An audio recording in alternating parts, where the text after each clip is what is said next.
Banneru pievienošana kampaņai. Atkal vienkāršākais veids, kā to darīt, aiziet uz kampaņas sadaļu, atrast mediju plānu, jeb kampaņas nosaukumu, kuram tad ir jāpievieno šie materiāli, kuram vēl nav pievienoti. Un mēs varam patiesībā uzreiz jau redzēt, kurām kampaņām ir visi materiāli un kurām nav visi materiāli. Mēs redzam, šī lodīte ir sarkanā krāsā, tad visi materiāli nav pievienoti. Nav materiāli. Tad, ja ir, tad viņi būs zaļi, tad visi materiāli ir pievienoti. Tas, ko mēs darām, varam vienkārši uz šīs pašas lodītes arī nospiest un atvērsies šis materiālu ielādes lapa.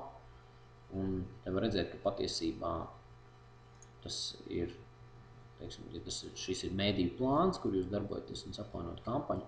Šeit vienmēr mediju plānam kreisajā pusē arī būs šī saita materiāla ielāde, kur arī var no katra mediju plāna iet iekšā. Šeit materiāla ielādes skatā mēs redzēsim atkal katram individuālam mēdījam tas laukums, kas ir saplānots, un šeit arī vēl pa kalendāru dienām, kurās dienās viņš tad ir tieši ieplānots. Nobrauksim šeit, kur ir pozīcija atkal, nosaukums, kaut kādu formātu, izmērs. Šeit ievedam kaut kādu adresi.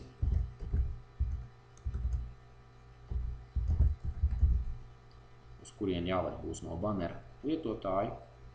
Šeit ir jāizvēlas fails, izvēlamies failu.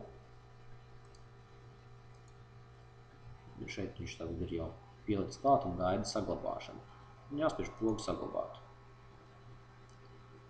Nobraucam lejā, redzam, šeit parādās tātad šī HTML rinda, ko medijs jau pats ieliks pie sevis.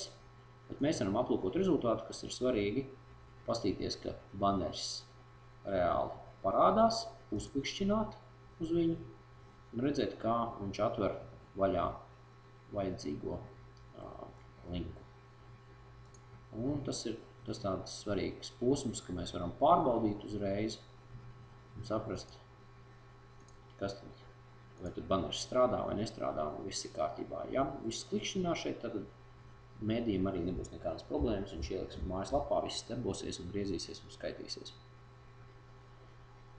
Ja ir nepieciešams, piemēram, katru dienu cits banneris, tad šeit kalendārā mēs atzīmējam to dienu, kad ir vajadzīgs cits banneris. Saglabājam. Un tas, ko šeit izdarīs sistēma, viņi šo dienu noliks tā kā atsevišķi. Un šeit mēs varam darīt kaut vai citu linku, atkal citu banneri varbūt, jā. Mēs šajā gadījumā ielikšu banneri, atkal saglabājam. Un atkal mēs redzam, ka šeit ir jau cits bannerīts. Patiesībā vizuāli tas pats, bet izmērs citu. Un tā tas darbojas. Tas, kas notiks, kad ir saglabāti materiāli vai mainīti materiāli, piemēram, ja jums ir kampaņa sākusies, bet jums ir jāpamaina steidzami kaut kādu materiālu, jūs vienkārši tad pamainiet tikai šeit šo materiālu un jau automātiski medijā būs tas jūsu jaunais materiāls. Attiecīgi nebūs vajadzīgi e-pasta sūtīt šo materiālu un gaidīt, kad medijs apstiprina, ka ir pievienojis, tad jūs paši jau tagad kontrolēsiet šo procesu un varēsiet jau kampaņas laikā ātri nomainīt kreatīvos, ja viņi nedaudz pamainījušies. Un tas arī, principā, būtiskākais par materiālu pievienošanu. Savukārt, ja jums ir nepieciešams pievienot kaut kādus HTML banneri, kas ir varbūt Adform vai Genius Direct Effect, tad to varbūt atsevišķi var izrunāt, ir arī pamācības atsevišķi. To labāk tad pajautāt.